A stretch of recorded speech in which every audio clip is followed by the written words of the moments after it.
하나님의 은혜의 말씀을 사모하는 성도 여러분, 주 안에서 평안하십니까?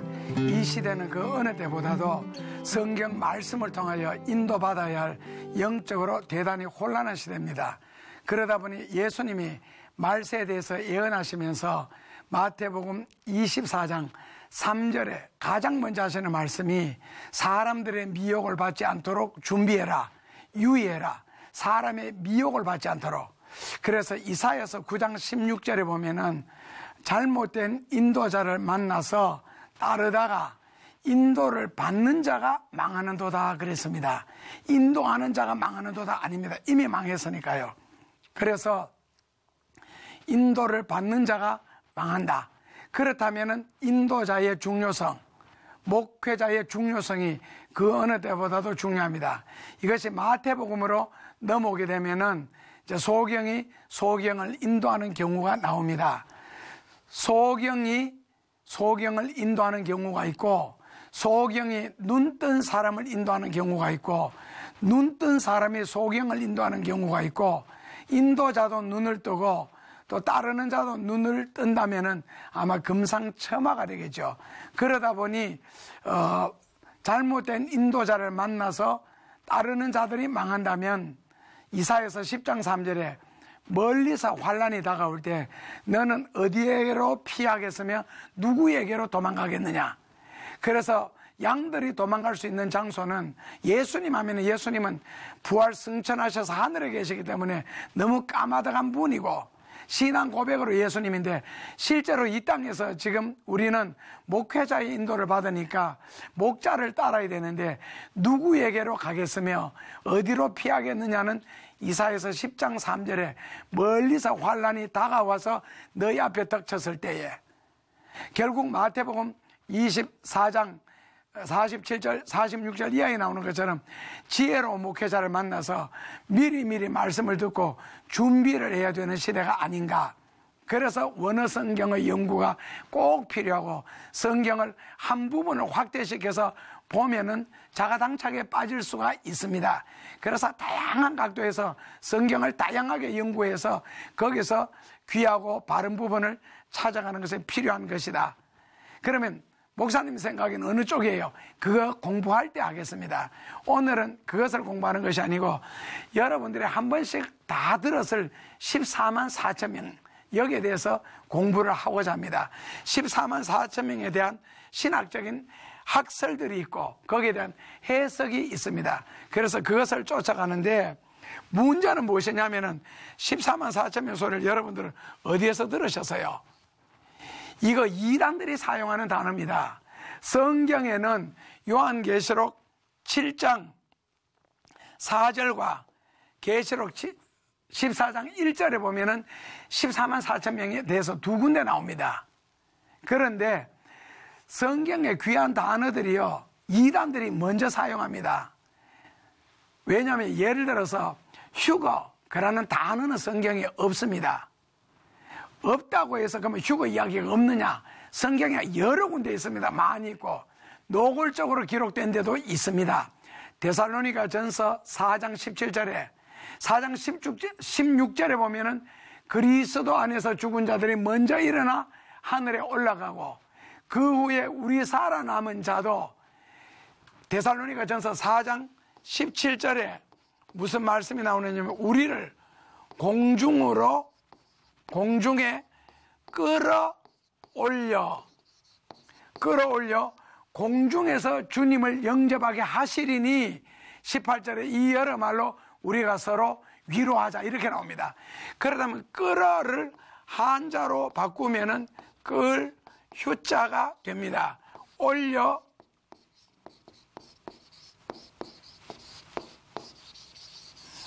그러니까 휴거라는 단어는 없어도 끌어올려를 한자로 바꾸면 휴거가 됩니다.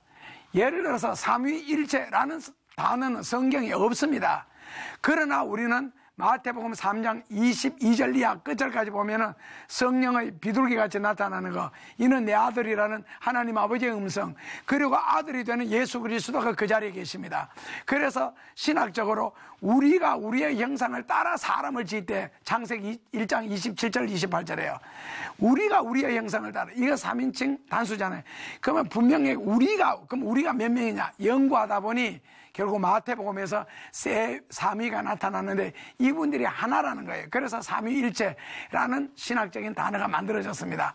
삼위일체라는 단어가 없기 때문에 삼위일체가 잘못된 거고, 휴거라는 단어가 없기 때문에 휴거라는 단어를 쓰는 자들은 모조리 이단이다. 그러면 14만 4천 명도 이단이 있습니다. 좋은 단어들 이단이 다 씁니다. 그러면 막상 기성교회에서는 휴거라는 단어를 쓰면 이단으로 찍히니까 그런 말을 쓰지 마라. 그리고 14만 4천 명에 대해서 여러분들 공부해 보신 적이 있습니까?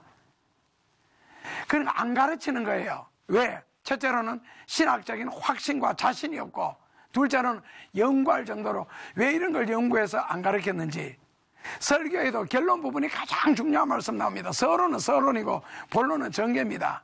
기승전결이잖아요. 그렇다면 성경도 창세기는 천지 창조의 시작입니다. 그러나 계시록은 모든 것의 끝입니다. 그러니까 사탄들이 가장 싫어하는 성경이 계시록입니다. 왜? 자기들이 어디로 갈지 결과가 다 나와 있으니까. 그래서 사탄들이 계시록만 나오면 이제 발작을 하는 거예요. 그리고 계시록 연구하는 사람이나 계시록에 대해서 설교하면 일단 이란 아이가 잘못된 것 아니가, 이렇게 이중 안경을 끼고 보는 시대이기 때문에 계시록을 다루니까 솔직하게 굉장히 두렵고 떨리고, 그리고 베드로서에서는 베드로는 성경을 임의로 해석을 하다 잘못되지 마라는 말씀도 있습니다. 그럼에도 불구하고 해야 되는 이유는 정말 시대적인 어떤 복음의 비밀이라든지 말세의 가장 중요한 성경들이, 물론 소계시록, 즉 예수님이 말씀하신 계시록을 통해서도 찾아갈 수가 있지만, 요한계시록 전체가 바로 역사의 종말로부터 하나님의 대심판에 새하늘과 새 땅까지 다 나옵니다. 또 신천신제가 나오니까 또 신천지가 아니가, 하여튼 끼워 맞추는 데는 선수들입니다. 그런데 신천신제가 요한계시록 21장 1, 2절에도 나오고 22장 1, 2절에도 나옵니다. 그리고 14만 4천 명 계시록에 분명하게 나옵니다. 그래서 지금은 이단이 하기 때문에 우리가 못해야 되고, 이단이 안 하는 말만 골라야 된다. 그런 성경은 또 어디 있습니까? 모든 성경은 하나님의 감동으로 기록된 것으로 교훈과 책망과 바르게 하며 의로 교육하기에 부족함이 없다. 디모데후서 3장 16절 17절 끝절까지 있잖아요. 그래서 오늘은 이단과 상관없이, 이단들이 대체로 시작할 때 14만 4천 명 모으기에 급급하다가 넘어가면 우리 밖에 있는 양들 이렇게 끌고 나옵니다. 그래서 하여튼 이단들이 사용 많이 하고 기성교에서는 거의 가르치지 않는 성경인데, 오늘 14만 4천 명에 대한 해석과 학설, 신학적인 이야기를 잠시 하려고 합니다. 자, 계시록 7장 2절에서 4절입니다. 거기에 보면은 내가 보면 다른 천사가 살아계신 하나님의 인을 가지고 해 돋는 데로부터 사람들에게 인을 치기 시작합니다. 그랬더니 4절에 넘어가서 내가 입맞은 자의 수를 헤아려 보니 14만 4천 명이더라, 이렇게 나옵니다. 그래서 입맞은 자의 수가 14만 4천 명이다. 그렇다면 그 14만 4천 명이 누구냐는 거예요. 이제 거기에 대한 해석과 학설들이 있습니다. 그것을 이제 한 4-5가지로 해서 하나씩 짚도록 하겠습니다. 그래서 계시록 7장 4절에 입맞은 자의 수가 14만 4천 명이더라. 그런데 입맞은 자가 7절에 4절에 그래놓고는 계시록 7장 5절 6절 7절에 보면은 유대인 중에서 각 지파별로 14만 4천 명이 나옵니다. 그래서 유대인이다 하는 팀이 있고 학자들이 있고, 아니다, 계시록 7장에 보면 능히 셀 수 없는 큰 물이라고 이렇게 주장하는 학설이 있는데, 먼저는 1번 아무도 능히 셀 수 없는 큰 물이라는 학설을 왜 이렇게 했는지 공부하도록 하겠습니다. 자, 계시록 7장 9절입니다. 그 계시록 7장 4절 말씀해 보면 입맞은 자의 수가 14만 4천 명인데 5절부터 8절까지 보면 각 지파별로 루벤 지파에 12,000명, 예를 들어서 납달리 지파에 12,000명, 시므온 지파에 12,000명, 12,000명에서 12 곱하기 12지파에서 14만 4천 명이 나왔는데, 9절 말씀해 보면은 이렇게 나옵니다. 이 일 후에 내가 보니 각 나라와 족속과 백성과 방언에서 아무도 능히 셀 수 없는 큰 무리가 흰 옷을 입고 나오는데, 결국에는 14만 4천 명이 해 아래서 1명, 2명, 3명, 4명에서 14만 4천 명이 아니고 아무라도 능히 셀 수 없는 큰 무리가 있다는 거예요. 그래서 능히 셀 수 없는 큰 무리가 과연 몇 명일까 했을 때 이것을 이제 풀어나가는 겁니다. 자, 14만 4천 명.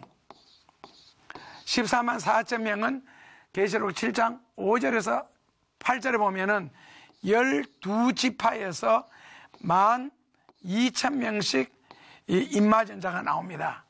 그러면 12 곱하기 12는요 144입니다. 곱하기 1000이니까 14만 4천이 됩니다. 그러면 3은 뭐냐? 헬라 숫자 개념에서 1은 하나님, 2는 증인수. 그래서 전도할 때 2명씩 짝지어 보낸 겁니다. 3은 하늘의 수, 4는 땅의 수, 동서남북, 추나 추동, 남녀노소 이런 식으로 이제 땅의 수를 그럽니다. 열은 이제 만수, 가득 찼다는 뜻입니다. 10은요. 그래서 여기에서는 어떻게 해석하느냐? 3, 4, 12가 두 개고 1000이라는 말은 다시 하면은요 3 곱하기 4가 몇 개요? 2개 곱하기 10의 3승이죠. 0이 3개니까요. 그래서 10이라는 말은 아까 뭐라고 해석했어요? 만수, 가득 찬 수라는 뜻, 전체라는 뜻입니다. 그러다면 1000은요 많다 그라는 히브리 숫자 개념입니다. 그러면은 하늘에서나 땅에서나 12제파든 12제자든 하늘에서나 땅에서나 예수 믿는 사람을 모두 다 많은 수, 그게 바로 뭐라고요? 14만 4천 명이다. 그래서 아무라도 능히 셀 수 없는 큰 무리수라고 해석하는 학설이 있습니다. 그래서 1명, 2명, 3명 되면 헤아려서가 아니고 아무라도 능히 셀 수 없는 큰 무리수, 하늘에서나 땅에서나 예수 믿는 모든 사람이 14만 4천 명 안에 들어간다라고 해석하는 경우가 있고, 둘째로는 두 번째 학설입니다. 견해는요 아니다. 14만 4천 명과 능히 셀 수 없는 수는 다르다라는 견해가 있습니다. 학설이요. 그 왜 다르냐 보니까 다르다고 주장하는 사람이 첫째로는 장소가 14만 4천 명과 능히 셀 수 없는 무리가 다르더라. 둘째로는 시간적으로 차이가 나더라. 셋째로는 내용적인 면에서 완전히 다르다. 넷째로는 숫자가 다르다. 다섯째로는 대상이 다르다. 이런 이유로 14만 4천 명과 능히 셀 수 없는 무리는 다르다 그랬습니다. 그럼 어떻게 다르냐? 장소적인 면에서 볼 때 땅 위에서 각 지파마다 12,000명이니까 땅 위의 일이라는 거예요. 그런데 후자는 성경 말씀에 보면은 능히 셀 수 없는 무리가 나오는데, 전자는 7장 4절에 보면은 뭐라고 나왔어요? 7장 4절에 가로되 내가 인마전자의 수를 드리니 이스라엘의 자손 중에서 각 지파별로 해서 이스라엘 자손 중에 땅에서 오요.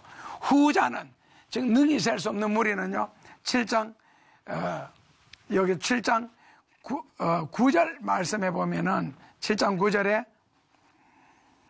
사방에서 능히 셀 수 없는 큰 무리가 흰옷을 입고 손에 종려 가지를 들고 보좌 앞에 어린 양 앞에 서서 큰 소리로, 이게 보좌 앞 어린 양 앞에 있는 게 뭐래? 천상이죠. 하나는 지상이고, 그래서 14만 4천 명과 능히 셀 수 없는 무리는 다르다, 이렇게 견해가 있습니다. 둘째로는 시간적인 면에서 볼 때 14만 4천 명은 시간적인 면에서 볼 때는 3절 4절에 보면은 인침을 받은 천사가 해 돋는 데로부터 인치는 역사가 있는데, 땅이나 바다를 해롭게 할 천사를 향하여서 잠시 멈추어라, 큰 소리로 외쳐가로되 우리가 하나님의 종들의 이마에 인치기까지 이 땅이나 바다를 해하지 말라. 이거는 뭡니까? 환난 전의 이야기라는 겁니다. 그리고 이 해롭게 할 원래 계시록 7장 1절 2절에 보면은 그 땅이나 바다를 해롭게 할 천사를 향하여서 해롭게 못하도록 해라 하는 게 이제 3절에 나오는데, 이 천사를 향하여 계시록 9장 15절 말씀에 보면은 나팔 가진 6째 천사에게 말하기를 큰 강 유바라데에 결박한 네 천사를 놓아주라. 저가 네 천사를 놓아주니 연월 일시를 기해서 사람들을 죽이기로 시작하는데 군인 숫자만 2억을 죽이더라. 그러니까 그걸 볼 때 14만 4천 명 이야기는 환란 전의 이야기라는 거예요. 환란 전에. 그런데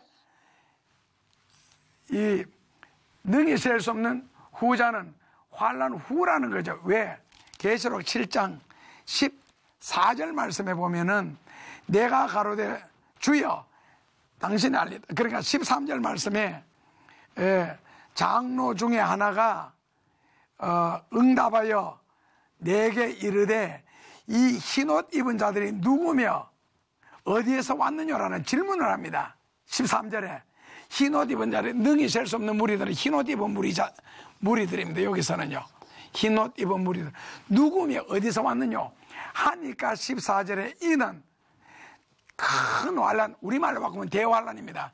대환란에서 나오는 자들인데 어린 양의 피에 그 옷을 씻어 희게 하였더라. 그러니까 십자가의 보혈로 죄 용서함을 받은 사람들이 환란을 통과해서 그 대환란 중에 나오더라는 겁니다. 큰 환란. 그래서 이 구절 때문에 십자가의 보혈로 죄 씻음을 받은 성도들도 대환란을 통과한다라는 이제 학설이 나오는 겁니다. 그 다음에는 그 환란, 대환란 전에 휴가한다 그런 학설을 주장하는 사람들은 다른 구절 됩니다. 그거는 나중에 환란 전 휴가냐, 환란 통과 후 휴가설이냐 하는 것은 따로 그것을 가지고 휴가에 대해서 공부할 때 하도록 하겠습니다. 그리고 내용적인 면에서 볼 때도 한 지파에 1만 2천 명씩 구원받을 예정이죠. 인천받은 아직 환란이 안 왔으니까.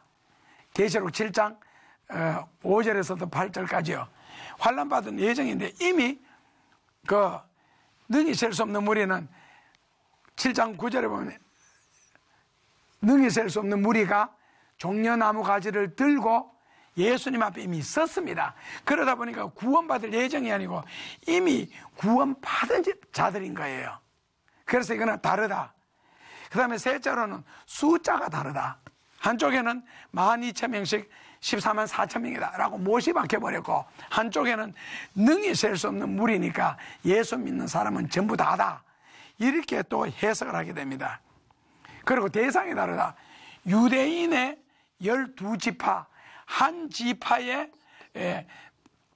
1만 2천 명씩, 한 지파에 2천 명씩 해서 12지파에서 14만 4천 명, 유대인이다 이렇게 정해져 있는데, 여기에서는요 각 족속과 방언과 애언과, 그러니까 세계 여러 나라에서 구원받은 수라는 거예요. 이래서 능히 셀 수 없는 무리가 이렇게 나오는 겁니다. 그런데 과연 그러면은 이 환란 중에 능히 셀 수 없는 무리가 누구냐 그러는 거예요. 그러면 전 세계에서 능히 셀 수 없는 무리인데 이미 구원받았고 환란을 통과해서 천상에 있는 자들이다. 이게 능히 셀 수 없는 무리다. 그런데 12지파에 보면은 계시록 7장 5절에서 8절에 보면 신기한 거 하나 있죠.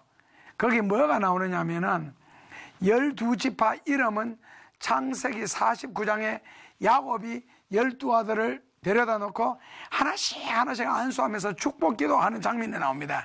그런데 그 12지파의 이름은 있는데 계시록 7장 5절에서 8절에 보면 12지파에서 이름 빠진 지파가 있어요. 누가 없어요? 다한 지파가 없습니다.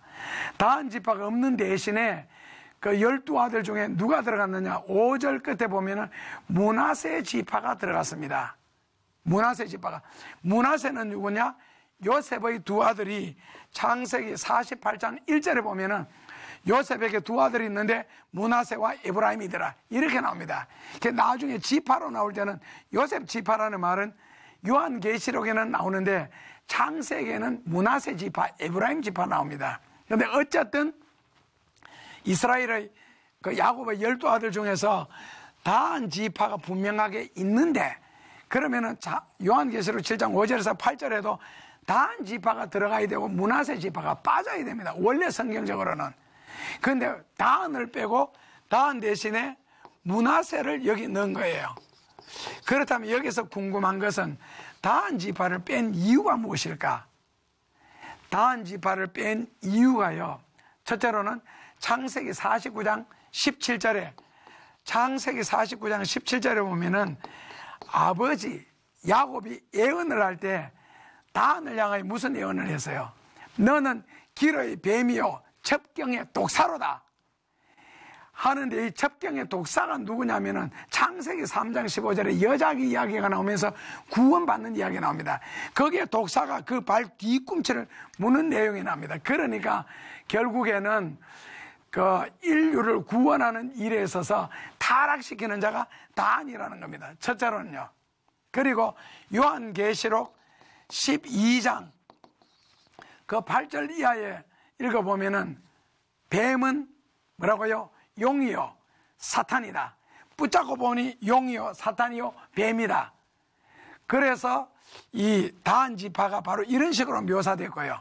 그리고 사사기 18장 30절에 보면은 스스로가 송아지 우상을 만드는 자, 새긴 우상을 만드는 자, 스스로 요 사사기 18장 30절에 보면은 스스로 새긴 우상을 만드는 지파가 바로 다한 지파입니다. 그리고 에레미야 13장 17절, 에레미야 13장 17절에 보면은 앞으로 적 그리스도는 다한 지파에서 나온다 라고 성경에 증언하고 있습니다. 그러니까 다한 지파는 바로 뭐라고요? 독사요, 뱀이요, 용이요, 사탄이요, 그 다음에는 우상을 세게 만드는 자요, 적 그리스도가 다한 지파에서 나온다. 그래서 다한 지파가 구원받는 숫자 요한계시록에서 빠진 거예요. 그리고 대신해서 므낫세가 들어갔습니다. 바로 계시록 7장 5절에 다한 지파가 빠진 이유입니다. 그래서 다르다. 자, 그 다음에는요, 14만 4천 명에 대한 셋째 학설은 환난 중에 예수님을 믿고 구원받은 숫자다. 아까 우리가 공부할 때는 14만 4천 명 유대인들은 앞으로 인침을 받아 구원받을 예정이 있는 사람이고, 그 다음에는 대환란을 이미 예수 믿고 십자가의 보혈로 흰옷을 입고, 아까 계시록 7장 13절 14절에 이미 예수 믿고 십자가의 보혈로 흰옷을 입은 자들이 능히 셀 수가 없이 대환란에서 나오는 이야기를 공부했는데, 세 번째 학설은 그것이 아니고 예수 믿고 대환란을 통과하는 자들이 아니라 대환란 중에서 예수님을 믿고 구원받는 숫자로 해석하는 거예요. 사도행전 16장 30절 31절이 나옵니다. 아시죠? 주 예수를 믿어라, 그리하면 너와 너 집이 구원을 얻으리라. 그러니까 30절의 질문이죠. 선생들아, 우리가 어떻게 하여야 영생을 얻으리까? 이게 사도행전 16장은 그 사도 바울이 실라와 감옥에 갇힌 이야기입니다. 그 간수장이 던진 질문이에요. 선생들아, 우리가 어떻게 하여야 영생을 얻으리까? 그러니까 바울이 주 예수를 믿어라, 그리하면 너와 너 집이 구원을 얻으리라. 그래서 예수 믿고 너와 너 집이 구원을 얻으리라는 것이 바로 이 환난 중에 이루어지는 것이 아니냐. 그렇게 해서 환난 중에 예수님을 믿고 구원받는 숫자가 14만 4천 명 헤아려서가 아니고 아까 첫째 학설에서 소개한 것처럼 많다. 그래서 환난 중에 예수 믿는 사람들이다라고 해석하는 경우들이 있습니다. 그것이 바로 구원받을 수로 보는데, 첫째로는 계시록 4장 4절 말씀에 보면은 예수님의 보좌 주변에 그 멸류관을 쓰고 앉아 있는 자들이 있습니다. 멸류관을 쓰고 24장로들이라고 그렇게 나옵니다. 그리고 둘째로는 그 하나님의 보호자의 둘레, 하나님의 보호자 둘레에 섰는데, 이제 이들이 그 다음에 둘째로는 순교자들, 이 환난 중에 순교한 사람들과 순교자들이 우리의 피를 신원하여 주시지 않기를 어느 때까지 하리까. 그러니까 예수님이 그들에게 뭐라고요? 흰 두루마기를 주시며 이르시되, 이제 잠시 참아라. 너 동무들도 너희처럼 순교를 당할 때까지, 그래서 순교자의 수가 안 찼다는 거예요. 순교자의 수가 찰 때까지 기다리라. 때가 이르면 하나님이 반드시 심판하신다 하는 이런 말씀이 나오고, 그것이 계시록 6장 9절에서 11절에 바로 순교하는 이야기가 나옵니다. 그 다음에 셋째로는 환란을 통과해 구원받는 수자다 해서 계시록 이제 7장에 나옵니다. 근데 이제 계시록 7장 아까 13절에서 했는데 그 끝절까지 보면은요 이런 내용이 납니다. 흰옷 입은 자들이 누구며 어디서 오느냐 하니까 이는 큰 환란 중에서 나오는 자들인데, 그러니까 큰 환란 중에서 나오는 자들이다 해서 환란 중에 구원받은 사람이라고 합니다. 환란 중에 구원받은 사람들이 나오는데 수도 없다. 그러면서 그 다음에는 그 15절에 보면은 이들이 15절에 이제 이런 말씀이 나오죠. 그의 성전에서 밤낮 하나님을 섬김에 보좌에 앉으시니까 그들의 위에 장막을 치시리니, 자 16절부터 저희가 다시는 해나 아무 뜨거운 것에 해를 당하지 않고 줄이지도 아니하고 목마르지도 아니하고 상하지도 아니한다. 이는 보좌에 계신 예수 그리스도가 저희들의 뭐라고요? 목자가 됨이니라 그랬습니다. 목자. 그러니까 이제 예수님이 저희들을 지켜주시고 보호해주시고 환난 중에 많이 줄였고 그 다음에는 목말랐고 고통을 당했잖아요. 이제 다시는 그런 일이 없으리라. 왜? 목자 되시는 예수님이 저들을 인도해 주시기 때문에, 그 예수님이 저희의 목자가 되사 생명수 샘으로 인도해 주시기 때문에 다시는 눈물을 흘리는 일이 없을 것이다 해서 마지막 절까지 그려놨습니다. 자, 여기에서 목자 이야기가 나옵니다. 그런데 요한계시록 19장에 보면은 예수님은 목자로서 나오는 것이 아니라 뭐로 나옵니까? 신랑으로 나옵니다. 신랑으로. 그렇다면 계시록 7장에서는 목자로 나오지만은 19장에서는 신랑으로 나옵니다. 그러면 예수님이 누군가에게는 목자가 되시고 누군가에게는 신랑이 됩니다. 그렇다면 누군가에게 신랑이 되고 누군가에게 목자가 되느냐 하는 것은 마태복음부터 분석을 하면은 확실하게 알 수가 있습니다. 그러니까 찬송가 부를 때도요, 신랑 되신 예수께서 강림하실 때, 재림 이야기에서는요, 신랑 되신 예수께서, 그러니까 공중에 끌어올리는데 신부를 끌어올린다 그랬거든요. 그러면 신부는 누구냐? 그랬을 때 계시록 19장 8절, 9절 거기 보면은 흰옷 입은 자인데 거기는 흰옷이라 안 해놓고 세마포라 그랬습니다. 세마포와 흰옷은 다릅니다. 세마포도 흰색 맞습니다.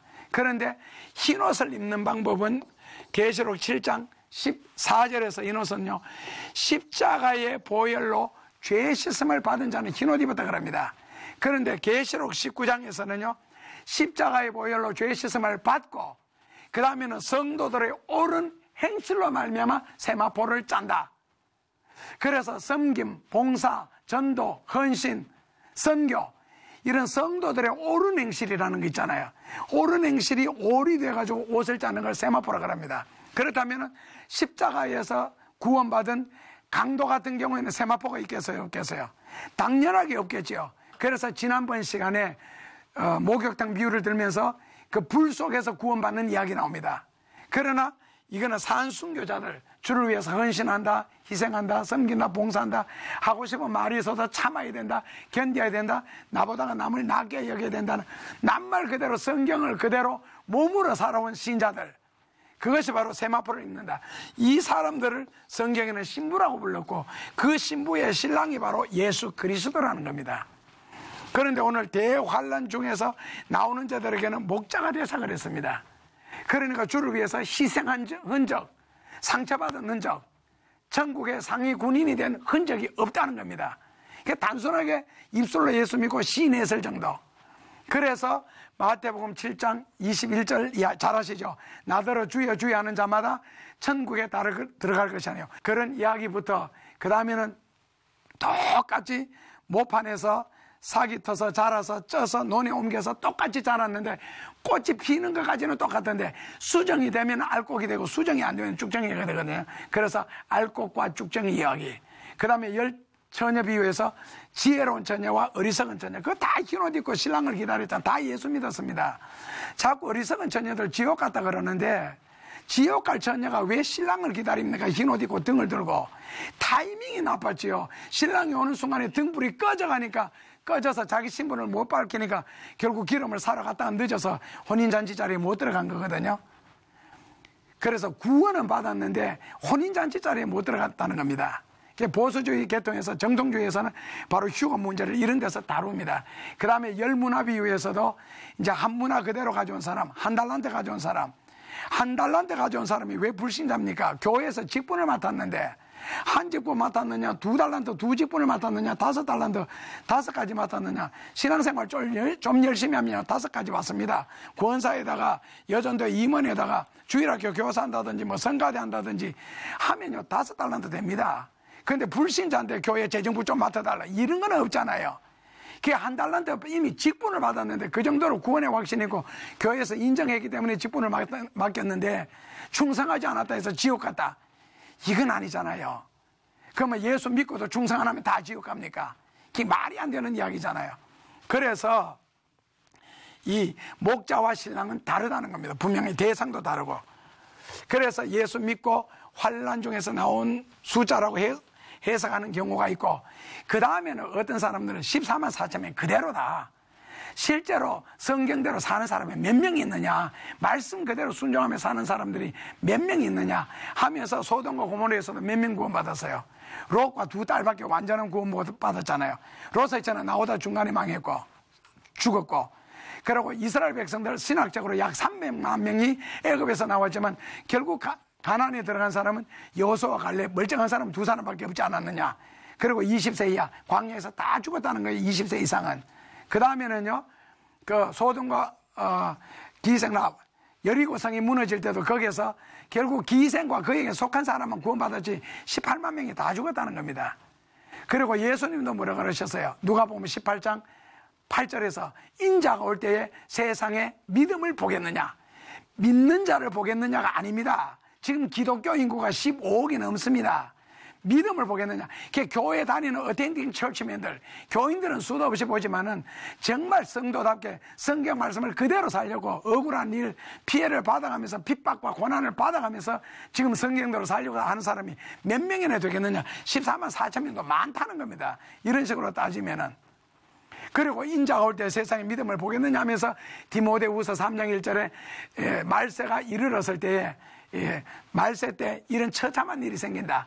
기독교인들, 하나님의 자녀들 중에서는 돈을 지극히 사랑하고 교만, 자만 이런 것들, 그리고 자기를 너무 사랑하고 종교의 행위는 있으나 경건의 모양만 있지 경건의 능력은 전혀 없는, 말씀대로 실천과 순종하는 것은 전혀 없는 고로 14만 4천명 그대로다, 이렇게 해석하는 경우가 있고, 그 다음에는 마지막으로는 아니다, 14만 4천 명은 단순한 상징으로 해석하는 경우도 있습니다.